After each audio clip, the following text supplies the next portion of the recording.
Hello, what's up? It's me. Well, you don't know me, so I'm gonna introduce myself. My name is Falik. People call me Fal. My friends call me Fal. Fal because I'm your pal.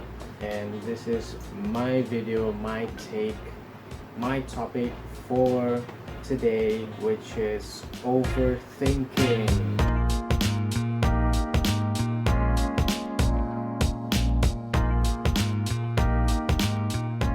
To me, overthinking is not a good thing, but it's not a bad thing as well. So I'm here to show you the signs that you are an overthinker and how to overcome it. Okay.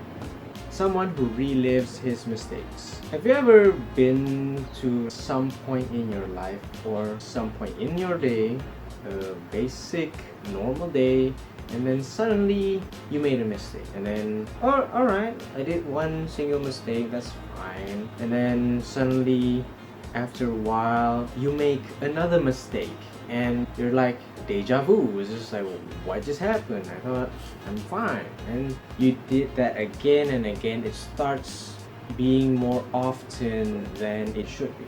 Overthink about the choices that you make in life, and you don't want to choose the wrong thing. Okay, and sometimes when you do something, or let's say draw a single circle, no matter how many times you draw a circle, it could not look like a perfectly round circle. Sometimes it depends on the person. It might look a little bit oval, a little bit too crooked, but if you actually focus and not worrying about anything, you might end up with a closely perfect circle. Not the most perfect, not 100% perfect round shape, but it's the closest thing that you can get. Here's the picture of the circle that I did drawing on a piece of paper with a pen.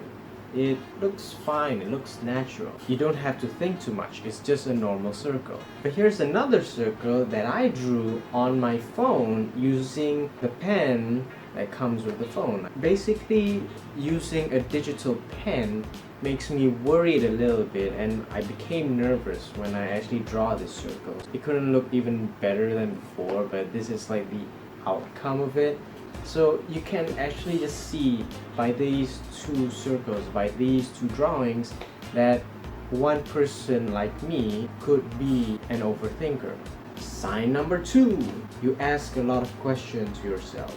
This is so relatable, it happens to everybody. You're just having a casual Sunday morning, you're sipping some tea, and all of a sudden, why is there so many tea? This could happen to anyone. Okay, we just ask ourselves the most stupidest question ever, and then sometimes we ask the most important question of all: what am I living for? You just like, what am I thinking about?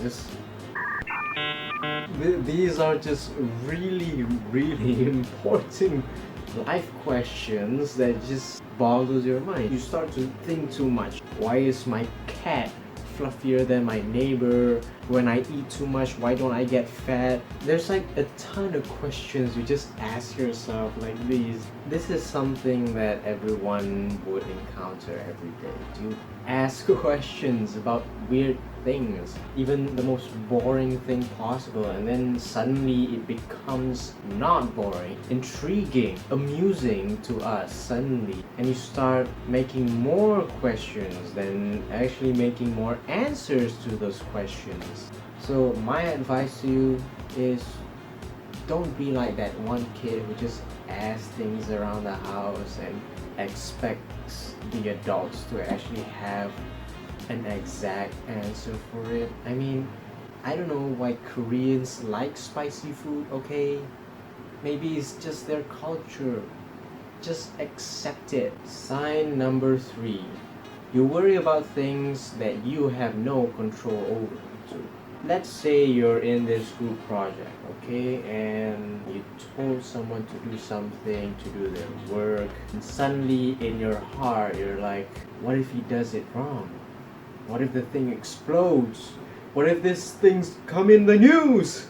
you become worried about how they do their work, and that's something that you don't need to think about basically. Okay, like when you are worried about somebody else's work or something, all that I could say is that just mind your own business. But if you're actually are worried about your partner's work, the least thing that you could do is to actually advise them and just go and have a little talk, a little chit chat, so you can actually work together to actually have a good end product. Where did that come from?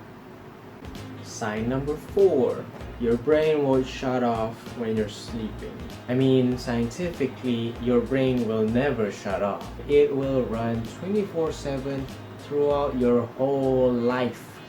As long as you live, your brain will still run even when you sleep. It prepares itself for the next day when you wake up. That's why your brain needs to work even when you're sleeping or even trying to sleep. But what I'm trying to say is how your brain won't shut off is that your brain is still thinking. Okay, you're still thinking about stuff, about what you're gonna do tomorrow, maybe about something that you're gonna wear tomorrow. I mean, like, okay, why cannot I wear kain plekat to class? It's comfortable, and I don't think people would mind because I'm Malaysian, so I therefore want to wear kain plekat to class. That's in your head. I'm not saying that you should, but you could. Sign number 5. You think about the past conversations that you had with other people. I always have that thought, okay? Like, I always have that thought in my mind where I think of a good comeback or something smart that I could say to people. Suddenly just comes to my mind, like, why didn't I just say that there were 2 people calling me instead of telling them to shut up? I mean, you would actually think about all the past conversations or past memories you had in your life, and you would think about how you could have handled it even better. So those are some of the signs that could potentially make you an overthinker. And I'm gonna lay out all of my advices to you on how to overcome your overthinking problems. Advice number 1, take a walk. You're taking yourself out to a walk. It's not bad to have an enjoyable walk outside. I mean, I personally go to the local park to actually have a nice walk. The point is that you want to enjoy your time being with yourself. A quiet time walking, enjoying sceneries, views, seeing other people. Advice number 2, healthy diet. This is the most mediocre thing ever. Like, having a healthy diet solves any kind of health issues. Trust me, I've seen it all. If you want to overcome your overthinking issues, have a healthy diet. Eat lots of fruits and veggies. Avoid eating junk foods, oily foods, unhealthy foods basically. Also, do not eat too much spicy food. It has occurred. Not a lot of people actually say this because it doesn't actually affect too much of the person other than their taste buds. Yes. My advice to you is just stay away from spicy food. If not, you're gonna have a bad time. Like, bad time. Advice number 3, yoga and meditation. Yoga and meditating is really helpful when you're worried too much, when you have depression, anxiety, or mental issues. It's fairly simple basically. I mean, have you ever seen someone so calm, so cool, so in sync with him or herself? For those who doesn't know how to meditate, I'm gonna show you 3 simple things to do if you want to do a simple meditating session. You have to sit perfectly straight, okay? That's the first thing. Have a nice, comfortable sitting position. Close your eyes. You don't have to do this. Like, no, you don't have to do this. It's not necessary. All you have to do is just close your eyes and just count. Okay, I'm not joking. Count. You don't have to count by the second. You don't have to count in a particular speed. You just have to count. Okay, 1, 2, 3, 4, 5. You just be calm and just count. 6, 7, 8, 9, 10. Also, another advice if you want to do meditating is to actually count while you're breathing. I know it sounds weird, but yes, there's like a perfect way to actually breathe. I'm not joking, there is. Just count. 1, 2, 3. 1, 2, 3, 4, 5. 1, 2, 3. Simple. Okay? And now you're meditating.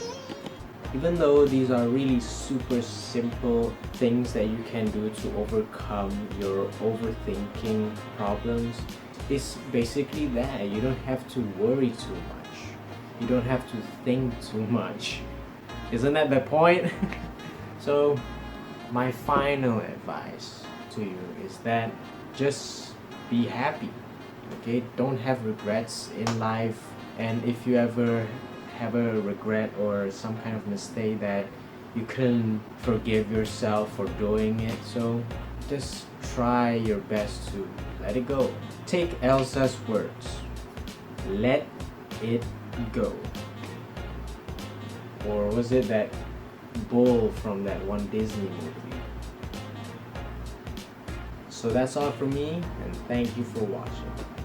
And hey, if you're still watching, please consider to like and share this video with all your friends and family. Maybe it will help them some way or another, or it could be entertaining for them. And as always, make sure to subscribe to keep up to date with our upcoming videos and later videos that we would actually upload in the near future, just for your entertainment.